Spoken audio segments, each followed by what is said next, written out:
एक गांव है, हरियाली से भरा हुआ, जहां सुबह सुबह सूरज की किरणें खेतों पर सुनहरी परत बिछा देती हैं। वहीं उस गांव के किनारे एक बूढ़ा किसान रहता था। नाम था हरिदास।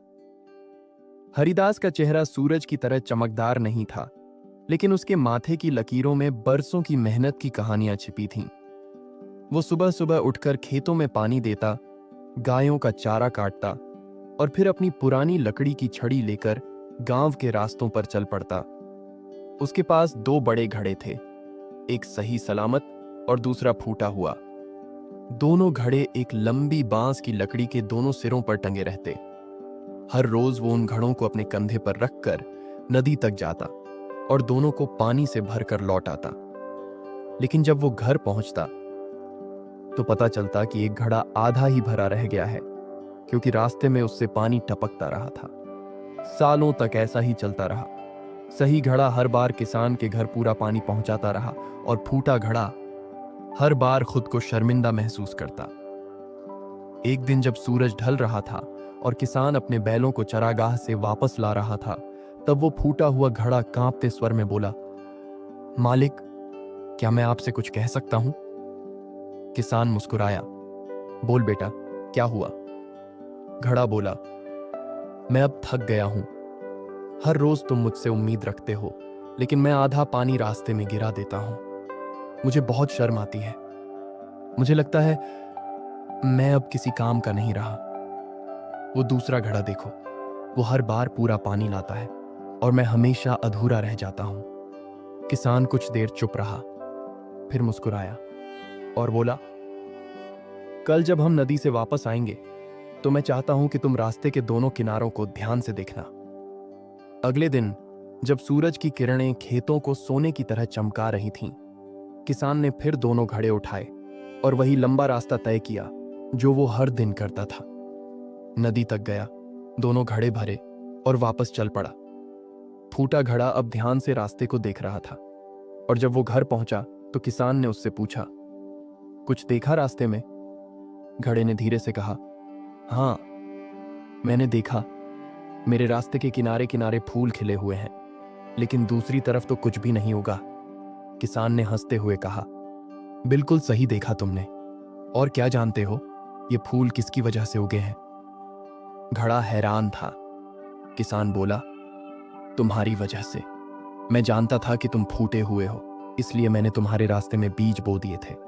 हर दिन जब तुम पानी गिराते थे, वो बीज पानी से सींचे जाते थे। और अब देखो, पूरा रास्ता फूलों से भर गया है। ये तुम्हारी कमी नहीं, तुम्हारा योगदान है। घड़ा अब कुछ नहीं बोल पाया। उसकी दरारों में से पानी नहीं, अब आंसू बह रहे थे। वो बोला, मालिक, मैंने तो सोचा था मैं बेकार हूं, लेकिन असल में मैं भी किसी काम का था। किसान ने प्यार से हाथ फेरते हुए कहा, बेटा, कोई भी चीज इस दुनिया में बेकार नहीं होती। बस हमें यह समझना होता है कि ईश्वर ने हमें क्यों बनाया है। भाइयों और बहनों, हम सबके अंदर भी कहीं ना कहीं कोई दरार होती है, कोई गलती, कोई कमजोरी, कोई टूटन। लेकिन क्या कभी आपने सोचा है कि शायद उसी टूटन से किसी और की जिंदगी में खुशियों के फूल खिलते हैं? शायद तुम्हारी कमजोरी ही किसी और की ताकत बनती हो। शायद तुम्हारा दुख किसी और के लिए उम्मीद बनता हो। शायद तुम्हारे आंसू से किसी की जिंदगी हरी भरी हो जाती हो। हरिदास की तरह ईश्वर भी जानता है कि कौन कहां फूटा हुआ है, कौन कहां अधूरा है, लेकिन फिर भी वो हमें अपने कंधे पर उठाता है, क्योंकि उसे पता है हमारी दरारों से ही दुनिया को सींचा जाता है। कभी खुद को कम मत समझो। कभी यह मत सोचो कि तुम किसी काम के नहीं, क्योंकि जिस अधूरेपन को तुम अपनी कमजोरी मानते हो, वहीं से शायद कोई फूल खिल रहा है। एक दिन गांव के कुछ बच्चे उस रास्ते पर खेलने आए। उन्होंने देखा कि दोनों तरफ रंग बिरंगे फूल हैं, गुलाब, चमेली, गेंदा, सूरजमुखी। बच्चे उन फूलों को तोड़कर अपने घर ले गए और उनके घरों में खुशबू भर गई। किसान दूर खड़ा मुस्कुरा रहा था और फूटा घड़ा पहली बार अपनी दरारों पर गर्व महसूस कर रहा था। भाइयों और बहनों, ये कहानी केवल एक घड़े की नहीं है, ये कहानी हम सबकी है। कभी कभी हम अपनी कमियों को लेकर इतने दुखी हो जाते हैं कि हमें अपने अंदर की खूबसूरती दिखती ही नहीं। हम सोचते हैं, काश मैं थोड़ा और समझदार होता, काश मैं थोड़ा और खूबसूरत होता, काश मैं अमीर होता, काश मैं दूसरों जैसा होता। लेकिन सच्चाई ये है, अगर हम दूसरों जैसे बन जाते तो शायद दुनिया अपने रंग खो देती। क्योंकि हर इंसान की दरार, हर इंसान की कमजोरी किसी और के लिए वरदान होती है। एक पेड़ को देखिए, उसकी शाखाएं टेढ़ी मेढ़ी होती हैं, लेकिन वही शाखाएं छांव देती हैं। एक दीपक को देखिए, उसके अंदर बत्ती जलती है, मिट्टी की दीवारें फटी रहती हैं, लेकिन वही दीपक अंधकार मिटाता है। तो फिर तुम क्यों सोचते हो कि तुम्हारी दरारें बेकार हैं? शायद तुम्हारे अंदर भी किसी को रोशनी देने की ताकत छिपी हो।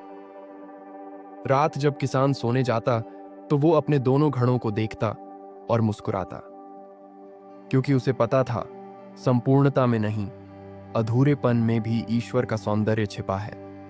वो हर सुबह उसी फूटे घड़े को साथ लेकर निकल पड़ता और रास्ता फिर फूलों से भर जाता।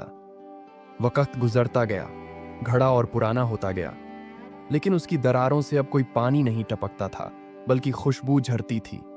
भाइयों और बहनों, शायद आपकी जिंदगी में भी कुछ टूट चुका है, कोई रिश्ता, कोई सपना, कोई उम्मीद। लेकिन याद रखो, ईश्वर ने उस दरार को जानबूझकर रखा है, क्योंकि उसके बिना तुम संपूर्ण नहीं बल्कि अर्थहीन हो जाते। कभी कभी हमारी अधूरी बातें, हमारी अधूरी कोशिशें और हमारी टूटी चीजें ही हमें इंसान बनाती हैं। तो अगली बार जब तुम खुद को कमजोर या अधूरा महसूस करो, तो बस याद रखना, तुम वही फूटा हुआ घड़ा हो जिससे किसी की जिंदगी में फूल खिलते हैं। और अगर आज भी तुम्हें अपनी दरारें दिखाई देती हैं, तो उन्हें छुपाने की कोशिश मत करो, क्योंकि वहीं से रोशनी आती है।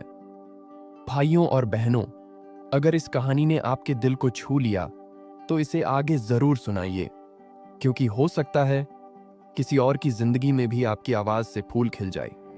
क्या कभी आपको लगा है कि आपकी कोई कमी ही आपकी सबसे बड़ी ताकत बन गई? कमेंट में जरूर बताना, क्योंकि हर इंसान के अंदर एक कहानी छिपी है, बस उसे कोई सुनने वाला चाहिए।